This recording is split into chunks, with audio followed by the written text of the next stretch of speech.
The digital transition.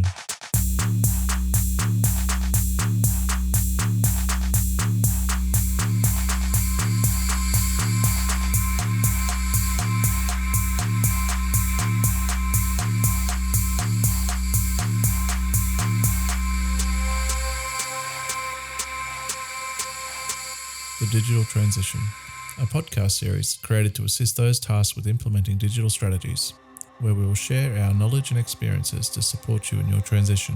Welcome to The Digital Transition, powered by Bond University's Building Information Modelling program. I'm your host, Nathan Hildebrandt, and today I'm talking to Alexandra Bolton, who's the former Executive Director of the Centre of Digital Built Britain, and Mark Coates, the International Director of Public Policy and Advocacy from Bentley. Now, before I start my interview with Alexandra and Mark, I need to acknowledge our exclusive sponsor, Bond University.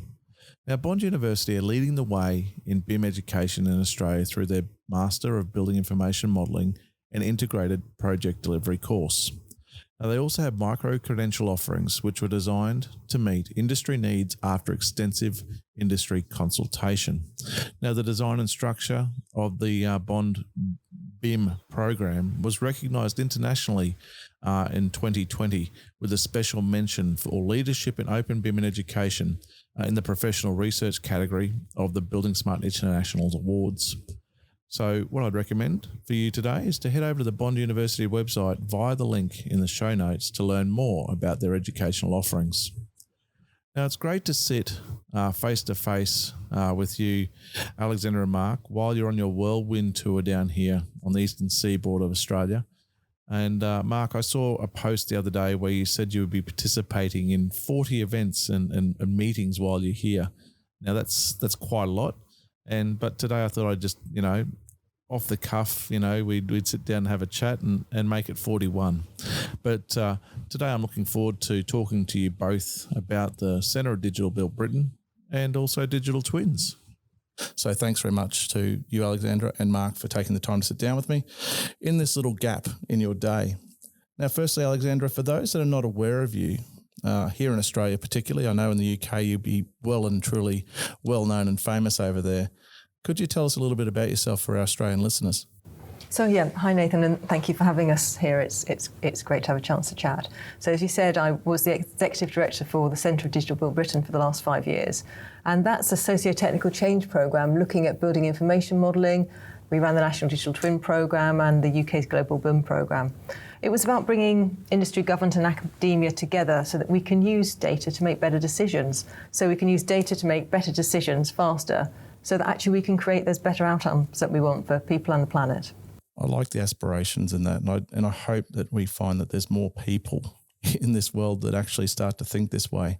Now, Mark, we've spoken to the rose. Now we've got yourself and my other two thorns.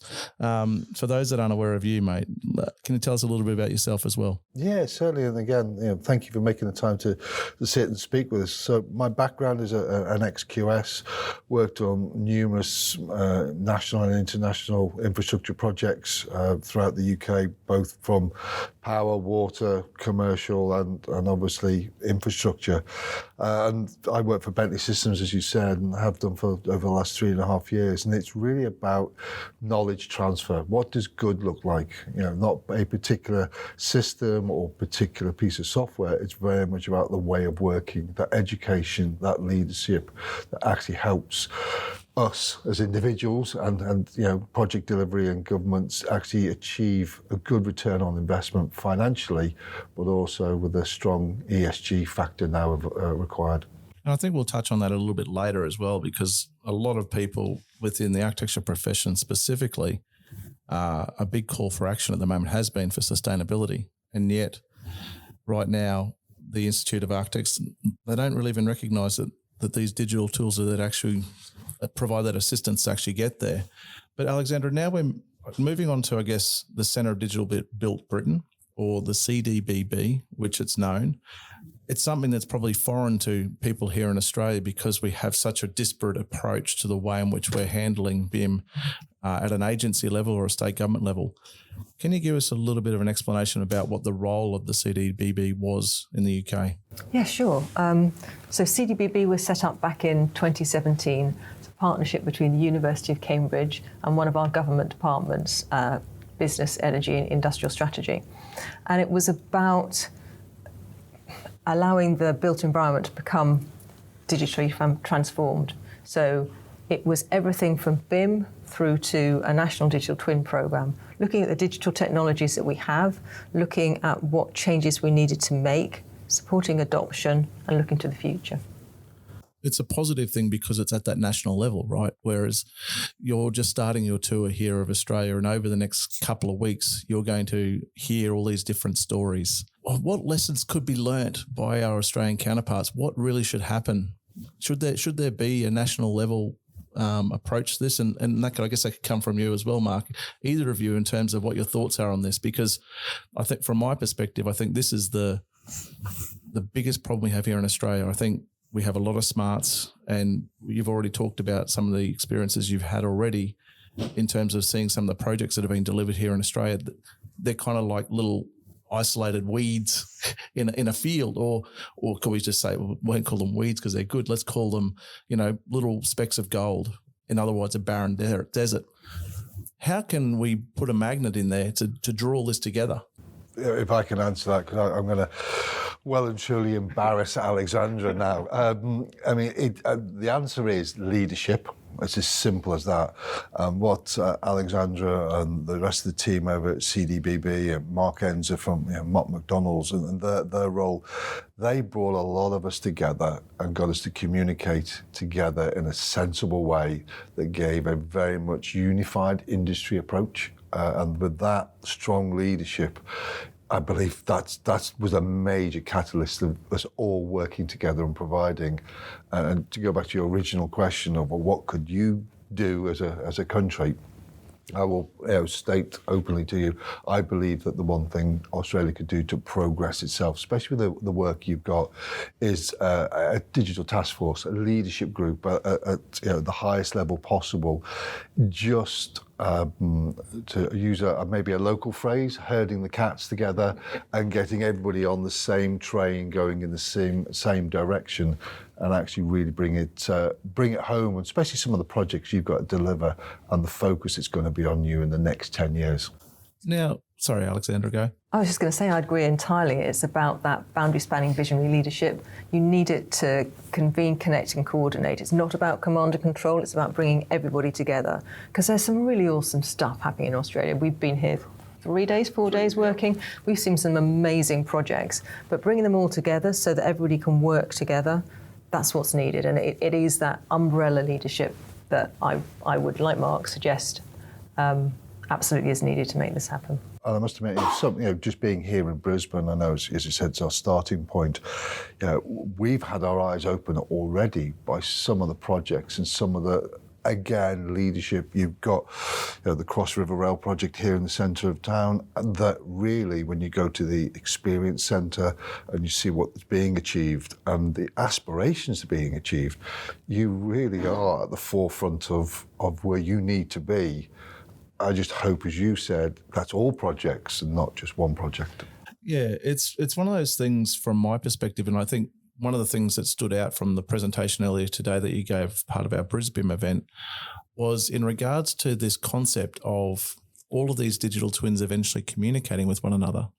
Now, the challenge, once again, here in Australia is that we might have these wonderful standout projects as these little gold specks in the desert. The challenge that we face then, all of them are going to be possibly very high-end, high-standard projects. Are there standards being developed out of the UK or internationally about data standards for these digital twins to actually connect together? I know, obviously, Building Smart has a role to play with interoperability, but it's not bridging as far, I think, as the digital twin realm at this stage. There is, I believe, an international group for the ISO for digital twins, and they're working strongly on what the standards should be for digital twins. But this interoperability piece, as you say, is key.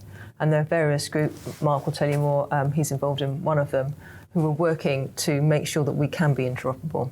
But even if we start connecting those few specks of gold, we won't connect everything at one stage. Just start with, maybe just get 2 of them connected, then add a third, then add a fourth. We will eventually get there. Yeah, it's not going to be something that happens overnight, but it's a matter of kind of one of the things that we talk a lot about, or I got drilled into me through my architectural career, is the methodology of briefing with clients. And first of all, building a foundation and starting with the foundation of where you're wanting to go. So once you've got that kind of foundation, the foundation normally would be, here I want a school. So you want a school, it needs to be on that site. Then the next level is, how many buildings do you want? How much area do you need? So the challenge we have at the moment is with digital twins moving at this pace that we're moving at, all individually, is that they're going to almost be too far down the track in some ways to kind of rein them back into, so that we can get that standardization. And that's the biggest fear I have. Thankfully, here in Australia, we're a little bit slower and we're nowhere near it yet. But that's the kind of challenges I think that I think the industry will face in that next phase, because of, without the standardization of information, it means that we're going to have kind of a lot of mapping to do in the middle. Which is why we need that leadership, is why it's absolutely vital. And from my perspective, has that helped a substantial way in the UK by having that Centre of Digital Built Britain there, providing that centralised leadership, providing that guidance, and the volume of guidance material that's come through obviously paid employees, but also through the volunteership of industry is incredible.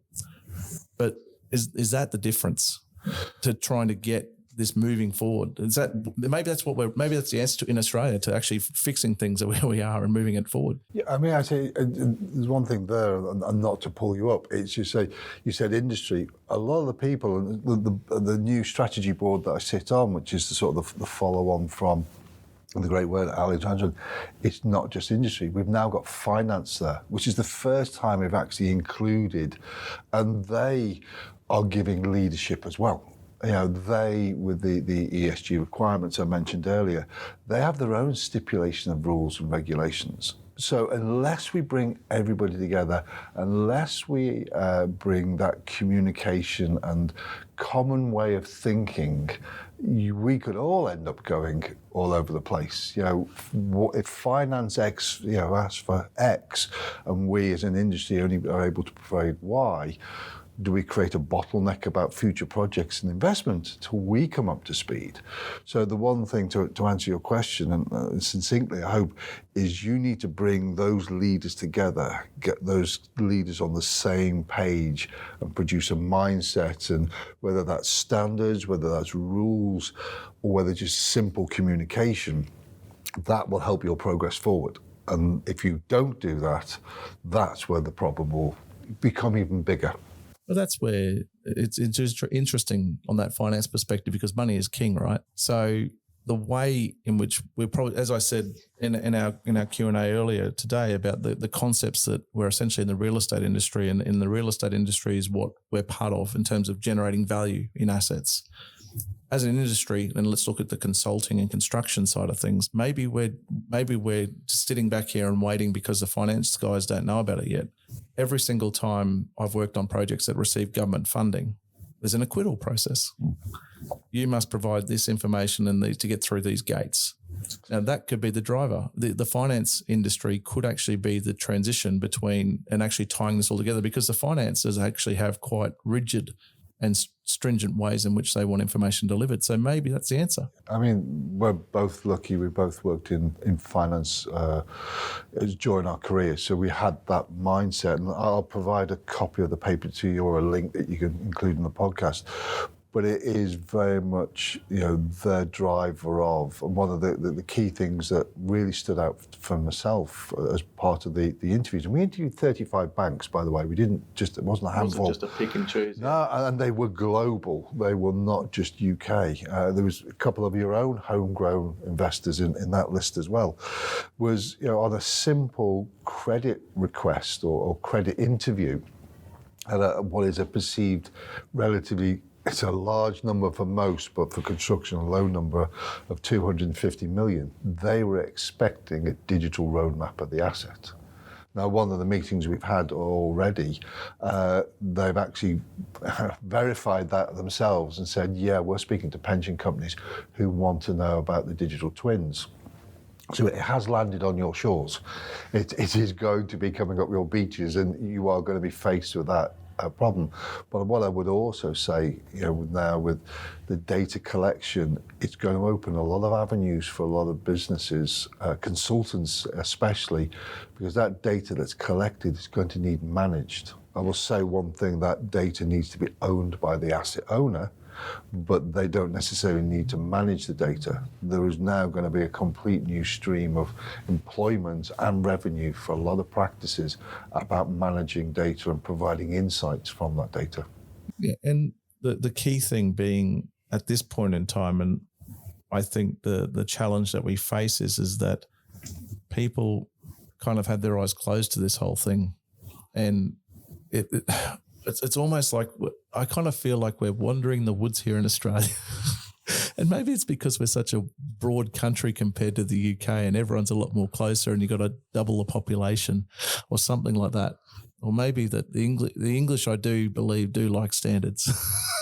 And Australia kind of like to just all make up their own standards. So that's the problem. I actually like the English approach to this compared to everyone in Australia going, I'm going to do it my way. Progressively, I'm hoping that, more and more conversations, but it might be the fact that, as I said, I reckon it's the finance guys that might actually do it. But it's good to see, as you said from your earlier meeting, that a major financier through a superannuation fund is starting to push that agenda niche, which then starts to creep through because they're in Australia. That's basically one of our biggest, outside of government, that's our biggest kind of investor in infrastructure. And sort of also coming at the other end of the spectrum, you've got your finance asking for that information up front to be part of your credit agreement and part of your stipulations there. But most of these finance and pension companies are part of an insurance group or have an insurance group arm. So at the other end of the spectrum, you'll then suddenly get the insurance guys going, actually, we need to reduce our risk and liability. And to reduce our risk and liability, we need the following data. So it actually will become what I would call a full through life process where you need this data at the beginning. Well done, congratulations, you finished the project in the delivery aspect. Now we're into that 80% of cost during the actual asset management. And as resources grow thinner on the ground and as money is maybe not as readily available and certainly not as cheap as before, we're going to actually see the extension of life of assets. And to extend that life of assets is going to mean even greater insurance policies, so an even greater demand on data. Now, here in Australia, we have seen a couple of projects that are done as a PPP, so public-private partnership. Now, I've interviewed in the past a couple of people. I think it was, I can't remember where he worked for at the time now. And that's so bad because it was a couple of years ago. But in that arrangement, it's obviously in the interest of the company that's built it and managing and maintaining it, where preventative maintenance kicks in. So that data is of great use. So then they're finding value in it. But then once again, you're still struggling to get that government push and bite on it. Oh, Mr. Mayor, I'll answer this and then I'll hand it to yourself, Alexandra. It's just going back to the statement I said earlier. There's going to be a shortage of cheap money. We've seen it. The UK is facing inflation figures that frighten me, to be really honest with you. Not only with the inflation and forthcoming, or the increases in fuel, that means government has less to spend. And therefore they are going to be looking. You look at some of the projects that are going on now in the UK. I think the one is obviously the nuclear power, where yes, at the moment there's talks that the government will cover 50% of the design fees while they're looking for investors. And once they have that investorship, it will drop down to 20% government, 20% EDF, and 20%. The rest will be in the marketplace. So the marketplace will actually drive government as well, because they're going to demand the data. So if government want the funds, they've got to give the data as part of the contract. Now, one of the other things that you mentioned as well, Alexandra, today was regards to, and I guess I'm delving a bit further into the digital twin world or the value of information. How valuable is information moving forward now? We're for physical asset owners. Information is valuable in a number of ways. It's valuable because it allows us to make the decisions for the outcomes that we want. And going back to the finance question, you've got the financiers at one end driving for the outcomes that are needed. The digital twin or the information management is merely a tool to get those outcomes. And we need to remember it. It's not a means to an end in itself. But we're seeing that data itself has value. We're seeing companies value their assets. And one of the big infrastructure owners in the UK looked at their assets and found out that their data is worth about a third of the value of the whole firm. So, 50% of the physical value is what the data value comes to. So as I say, a third of the total. So that's really encouraging. But we also had some work that was commissioned through KPMG, and they're saying for every £1 you invest in information management, and they were looking just at BIM and slightly beyond, you get about £15 of savings, and you also get about £3.70 of GDP improvement over 30 years. It's a pretty good ROI. It's very high. Now, so basically what that's saying is it's instead of continuing and doing business as usual like we are now, where a client really here in Australia doesn't take much interest in the information they get delivered at handover at completion. Their interest is purely, I want to get this building delivered. You hand over these manuals in PDF form, however they see fit. And sadly, this is an audio podcast, and you can't see the smirk on Alexandra's face as I say this, because that's exactly what happens here in Australia. Nathan, it's what happens everywhere. Yeah. It's not just in Australia; it happens all over the world. All right. Well, I'm being a bit pessimistic about Australia. It's only because of some of the content that I see coming from the UK through my colleagues that I see how far we are from that kind of place. And if KPMG are identifying those potential savings in where the UK are at the moment, then it just kind of, I still see we're 5 years away from it, even 10 sometimes, because of that kind of lagged approach. Taking a step back from, I guess, that detail into the value of data, and I want to kind of pull back to some of the key things. So we started to talk about the Centre of Digital Built Britain and the benefits of how it's sat centred as a central kind of place in the UK. What would be probably, and I always like to kind of look at both sides of the coin, because in this world we want to try and learn from other people's mistakes rather than make the same mistakes. And I'll frame it in the positive before I go to the negative, because we've got to kind of have a bit of both. But maybe the positive was exactly what you just talked about. So Centre of Digital Built Britain put together a framework. You're now seeing reports from KPMG that are delivering those savings. That would probably be the ultimate benefit of what you could say the work that you've done over the last 5 years. I would say the benefit was creating that collaboration so we could move the industry forward. I think without the centre, there would have been pockets of exceptional work happening, but it wouldn't have been joined up. So we wouldn't have got quite the outcomes that we did. And it was about having that really wide embracing of the industry. I think Mark mentioned or maybe it was you, Nathan, mentioned the Gemini program. So all the pro bono work was done. People joined, put in effort, some really fantastic work. And that working together, that collaboration over this sort of connect, coordinating, convening leadership worked really well. So that would be my positive and the outcomes that came from that. The thing that I wish had happened was that there was another 5 years. Not for me personally, although I would love to have stayed on, it would have been great. But there's more work to be done, and we need to collaborate. And we now no longer have that overarching umbrella, and I'm hoping that people will still continue to work together, but we don't have that formally anymore. So that's a biggest challenge with all of this is with any government-led programs, they have this concept that you'll be able to achieve things in a certain time and then they can just tick a box and move on. Whereas essentially what you've done is you've kind of set up the foundation or the platform for industry to move forward. And without that guidance and continued support that would be ideal from another 5 years or 10, then essentially that's where the lacking or where the negative is in terms of what could be the next best step, which it's kind of a similar approach here, where here in Queensland particularly there was a strong push with the digital enablement policy a couple of years ago, and it's kind of staggered and gone slow. Now, that's big challenges because politically we've had major cyclones come through, we've had major floods. You'd be surprised to know that in January this year, half of Brisbane was underwater.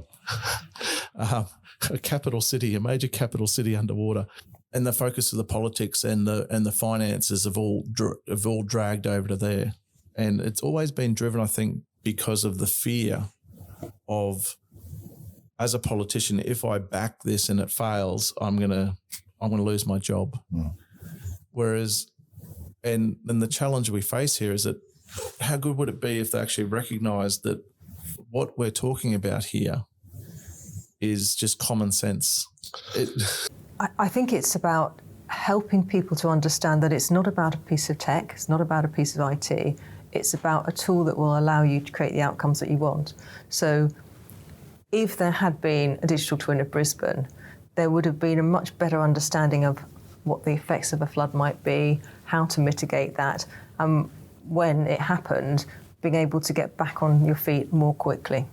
So it's about explaining that it is about those outcomes and that ability to make decisions quickly and correctly rather than the tech itself.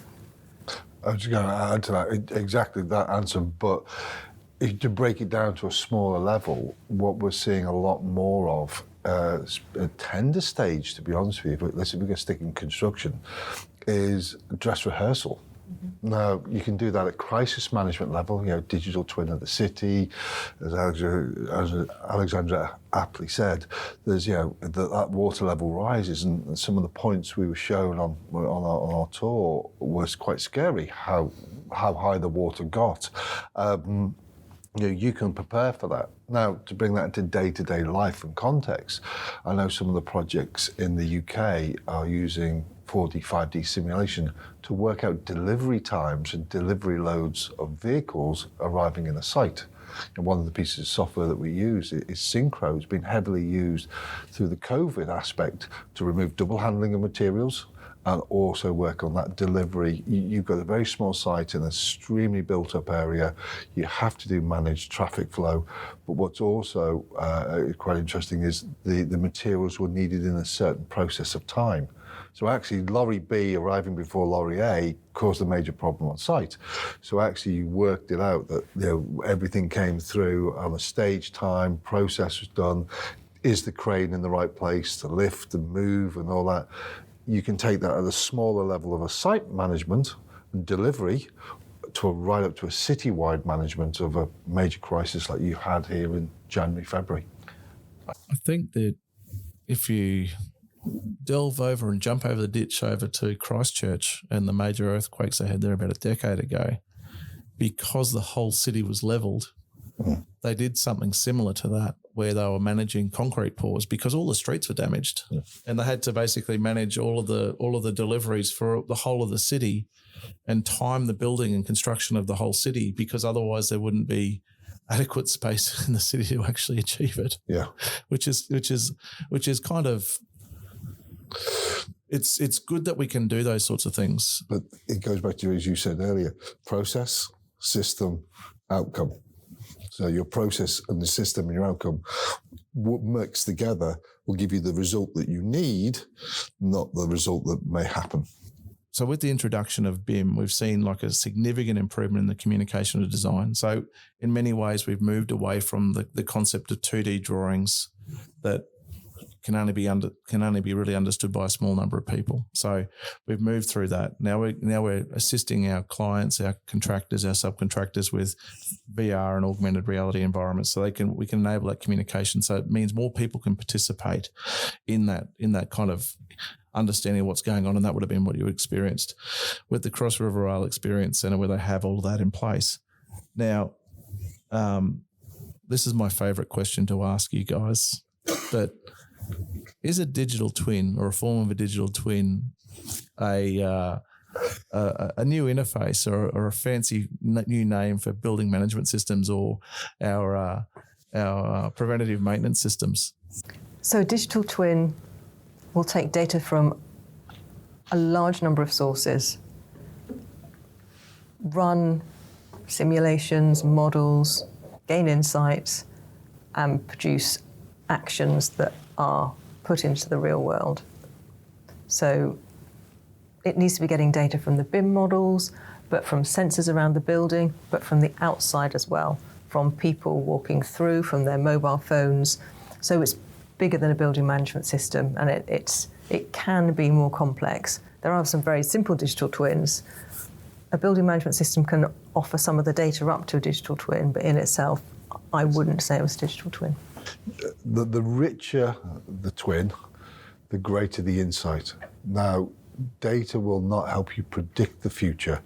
It'll actually help you flatten it out. So the peaks and troughs will become softer and not as dramatic by the use of that data. And therefore, as Alexandra says, it's far more than just a simple asset management or digital system. It's a really enriched enclave of information. Now, having you here in Australia makes me happy and sad. Happy because you're really nice people. Happy because you have obviously really strong experience and good stories to share. But the thing that I hate the most is that you'll be presenting to people that are, easily influenced and nowhere near the maturity that they should be on their journey. And I've seen this over many years where an inexperienced person will attend a seminar like they have today and have inspiring speakers like yourselves talking to them and talking about the opportunities of the future. The problem is that most of them haven't even got standardized naming conventions. So if we go back a decade to BS 1192 with standardized naming conventions and common data environments, they haven't got them yet. Yet tomorrow they'll go back to their office and they'll talk about, I want to get a digital twin. Give me it. And yet they haven't even taken that first step. They're running a marathon before they've even learned how to crawl. What would be the steps that you'd suggest? And I might ask both of you this question because I want to get both kind of perspectives on it. What would be your suggestion on the steps that people that were highly inspired by the opportunities that you've talked about, digital twins, what they can do for their organisation, how they can help them? If they haven't begun their BIM journey yet, what would you suggest the steps that you take? Well, I'm going to just use your analogy back at you, I think, which is that if you want to run a marathon, you need to think about your training plan. You need to think about how you're going to train, where you're going to train, what you're going to do. But if you're just crawling, you need to start crawling. So you can be crawling, thinking about your marathon. So you can do both at the same time. It's not an either or. So work in the building information modelling space, get your naming conventions sorted, look at the international standards, see how you can apply them to your work right now.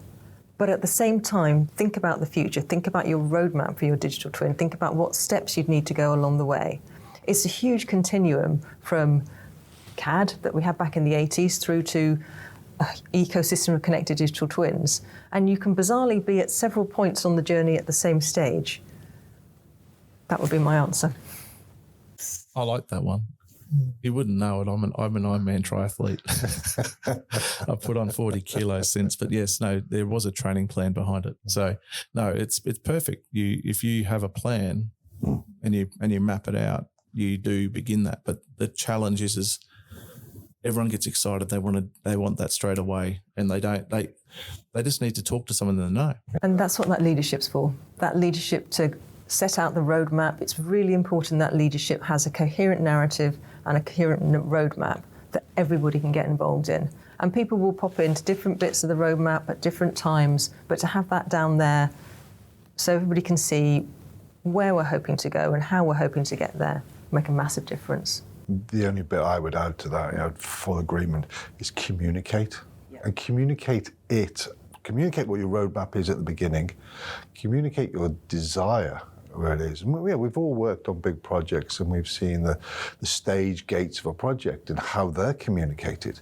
you need to communicate that on your journey, not only with inside your team, but with the wider market, because the more understanding, and as you said earlier about the Cross River Rail experience, imagine being a ground worker on that on day one, and all you're doing is digging one of the holes for the shafts, but by able to going in and seeing what the outcome is, the knowledge, the experience, the passion that then suddenly grows within inside the individual.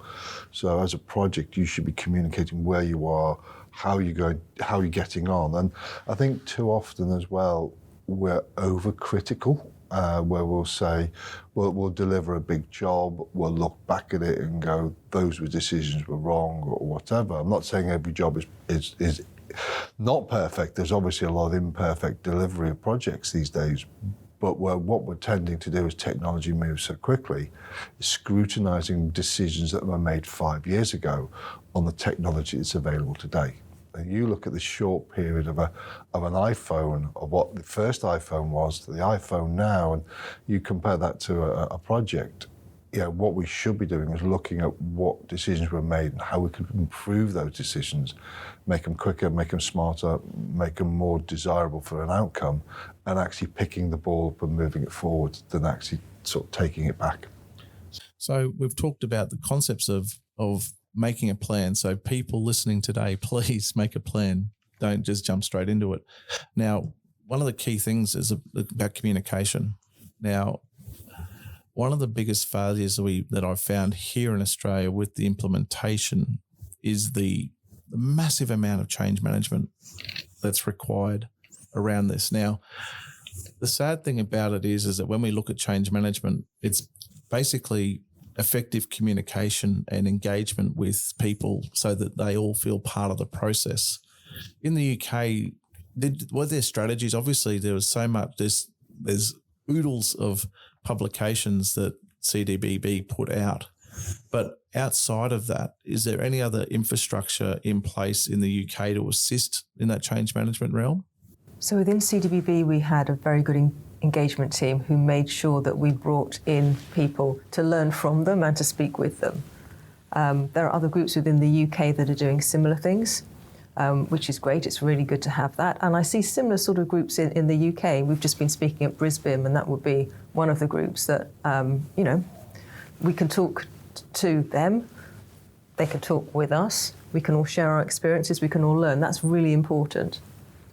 The positive is the people in the room. It's the ones that aren't in the room, where the industry is a lot broader and how, and they're the challenges in terms of it's almost the Luddites trying to find ways in which we can adjust our communication methodologies to recognise, as you said earlier, that it isn't separate. I think, one of the great things that Alexandra and the team did, they spoke, and I forgive the phrase, but they spoke for the common man. As they're producing a constant stream of high-level academia, they actually produced bite-sized pieces, and I've had to change my own style of working to actually accommodate this ability to get a wider message out to a bigger public. And I think this is one of the joys why Bentley got behind these knowledge tools, especially now that we are seeing a flake glimmer of light at the end of COVID, of getting out and explaining about projects, and that leadership aspect there. But I would definitely say good, simple, straightforward, honest communication. I've never met an Australian yet who isn't able to give me a straight answer about sport, especially. You put that into your methodology of producing literature about your projects. You should bring people along leaps and bounds. If only digital twins were as simple as sport. We won't get onto the Ashes though. But so moving on to education, here in Australia, we also have a lack of education, I'd say, throughout the university systems. Today, obviously, we're sitting here at Bond University undertaking this interview. So here in Australia, the main courses in architecture, engineering, construction management have like one subject on BIM. It's not part. It's always seen as separate to all of this. And there are some universities that have some teachings. Now, the challenge we have is that's the up-and-coming new generation. There's no infrastructure or training really in place for people that are in industry right now that's large enough, because we're talking in Australia, the construction industry has a couple of million people that interact in it. In the UK, Centre Digital Build Britain can't do everything, but was there a kind of a structure behind the education for existing companies, existing businesses outside of kind of the guidance documents that were authored? So education came up in virtually every single conversation we had. It's part of this socio-technical change programme. You know, we've been saying there's not just about the tech, it's about lots of other things, and education's absolutely one. As you say, there are various documents authored about the skills shortage. Certainly there's been work done with universities. There's some work around digital apprenticeships. And there's becoming more and more, we're seeing reverse mentoring. So people who have significant time served in construction and built environment companies who perhaps don't have the digital skills, working with digital natives who've come up playing Minecraft, are very able to use those sort of tools. The person with more time served knows a lot about the industry and gives that information to the person who's just come out of uni. And that person will in turn mentor the more senior person in digital skills. And that has fantastic benefits for the company as well. It sort of breaks down those hierarchical walls and allows both parties to feel a real pride in the knowledge that they have and to feel valued. We won't see that here, I don't think, in the near future. It's one of the things I've found with the older generation here in Australia is that they don't want to feel irrelevant anymore. So that's why they're reluctant to change. And that comes down to that whole communication piece about the language isn't being used right, about helping people that are senior in their career right now, about how if you embrace this will be a change, whereas that's why they're fighting it. I would say, I mean, it's not just your own problem. We've got a problem in the UK of a lot of staff, a lot of senior people, and I mean also senior in experience leaving the industry. So, you know, this time is now to grab them, and you can't read experience. You can't get it from a textbook. And also that self-worth, as you said there, they don't want to become irrelevant. You give a gentleman who's worked on major projects for all of his life, you give him 10 people to mentor, you see the shoulders go back, you see the head go high, you see that self-worth. Yeah. So it's, you know, done properly under, again, strong leadership, strong direction. And again, I think that should be a national programme of experience, because when it's gone, it's gone. And it's a long way a road ahead, and there are some initiatives that I'm part of that hopefully might assist in helping both ends, because the lack of experience from students leaving university and trying to enter industry, there's a gap because there's only so much universities can teach. And then there's also a huge gap, I personally believe, here in Australia in the C-suite level. All of the owners of these consultancies are basically employing people and holding their own businesses in their hands rather than becoming knowledgeable enough to enter contracts knowing what they're going to be actually delivering. Yeah. Is that happening in the UK, or the C-suites within these practices and construction firms actually have enough knowledge and awareness of what they're getting into? Certainly, I've worked with some very well-informed, very well-educated, very digital C-suite people within the UK. So from my experience, there are definitely some people who are really switched on to digital and how digital can help their firms.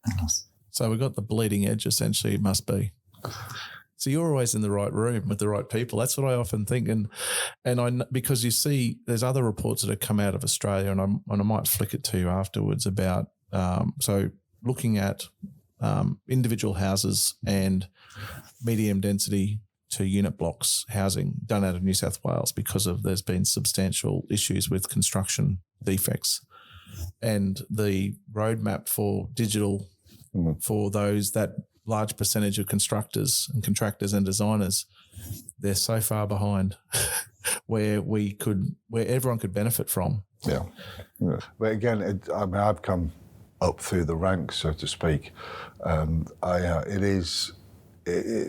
you've been cold, wet and miserable on site, you learn not to be cold, wet and miserable on site very, very quickly. And I was going to make a reference to your new series, The Block, that I've become addicted to, but I'll draw that line quite quickly. But it is, you've got to look at being all-encompassing, inclusivity. You know, you've got people who have that experience at all levels, and make sure they get to senior positions in the business, because they will, with the experience they've got, be able to manage risk far better than some others in the business. So, yeah, don't sort of just let the acronyms and the win over the day. Make sure there's some good common sense involved. So we've covered off on the Centre of Digital Built Britain. We've talked a little bit about digital twins, but not too much today. And we talked about the people and the communication. Now, I just want to touch on the technology just quickly, because when we look at the kind of spectrum of things we have to deal with, we have standards, process, people, and technology. And do you feel, Mark, at this point in time, technology is aiding us or hindering us on our journey to achieving this utopia? I would definitely say aiding. The where it may be causing problems is as you identified earlier, the skills gap. You know, never mind drinking from, as I said, you know, the analogy I made earlier, one of the projects I started, the iPhone wasn't available. Now the iPhone, the project is finished, and the iPhone can do everything, you know, from watching TV on it to doing LiDAR. That sort of technology is available, ready to available. I mean, as I said, in your hand available, and it's that skill set that needs to go with it that may be causing the problem and bringing people along, because the tap has been turned on, and the tap over the next couple of years will go from being a tap to a fire hose. It's just going to get quicker. It's just going to get faster. It's just going to have a stronger process, a quicker ability. I mean, we joked yesterday about doing work where you left the computer on to do the render, so you came back in the morning and the render was done. Now it's doing it far, far quicker. Oh, yes. Yeah, it's a thing that helps my business out quite a lot, the ability for things to render quite quickly within like 5 seconds, and you're just like, yep. It's a huge difference. So it's good to see from that perspective. But Alexandra and Mark, thank you very much for your time today. No. And I know that we probably didn't cover off on half the things we could have talked about, but we could have talked for hours and hours and hours. So might have to get you on the podcast again sometime in the future, maybe on your next trip. Maybe you have to come to Australia to do this because the technology broke down and we can't do it over the internet. But this one might be an interesting question for you because you guys are so far into the future in the UK, but it's one of these questions I ask in all of my podcast guests, so you have to join in. I have one final question for you, and it's the one question I ask all of my guests. Alexandra, what does BIM mean to you? BIM for me is a process for information management that is a really good foundational step to allow us to make better decisions for better outcomes. Perfect. Mark, and your thoughts? BIM, for me, is an essential cog to delivering a digital twin. It's not the be end and end all, but it's really this one of the key parts that's required to deliver that twin and to deliver that future. Wonderful. I think both those comments are well up there in terms of what I would have hoped and expected from you. But thanks once again for your time today, Alexandra and Mark. Our pleasure. For more information on Alexandra and Mark, please head over to the podcast section of the Skewed website for further reading. I look forward to sharing our next podcast with you in a fortnight's time. Until then, good luck with your digital transition, powered by Bond University's Building Information Modelling program.